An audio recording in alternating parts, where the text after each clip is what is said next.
I just read a quote that could completely change somebody's life who feels like they can't overcome their trauma, their triggers, these narratives and stories that they tell themselves about the things that have happened to them.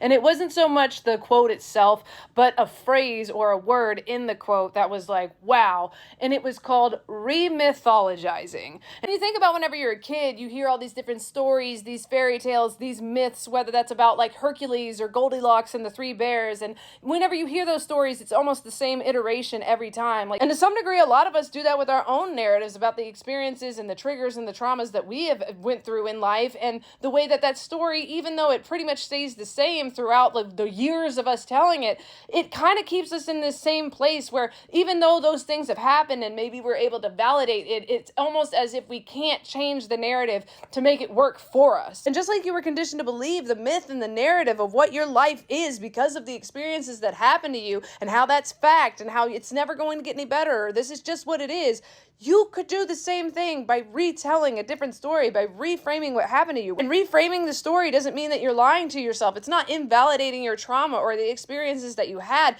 It's just choosing to look at those experiences in a way that's more uplifting and in a way that's going to help assist you in the life that you want, in the myth that you're trying to build for yourself. But the issue isn't the fact that we're telling these stories or the experiences that we had, because again, we have to be able to validate those things, but how are you telling your narrative? How are you telling your story? How are you telling your myth, so to speak? Is your myth the one of like the hero who overcomes their hardship? Or is it about the person who never got over what happened to them whenever they were younger or throughout their life? Which isn't to say that you shouldn't take time to grieve and validate the fact that maybe some horrible things happened to you, but what is the myth that you're telling yourself and other people in the world about yourself? Maybe over the next week or so, try to think about the stories and the narratives that you're telling yourself and other people about like the myth of your life, and ask yourself, how can I validate the things that have happened to me while also reframing the narrative of what I think about my life, myself, and my future? So yeah, I hope that makes sense, and I hope that helps at least one person. But otherwise, my name is Sarah, and I'm your favorite self-experimenting coach or companion, and I help get people reacquainted with who they most authentically are.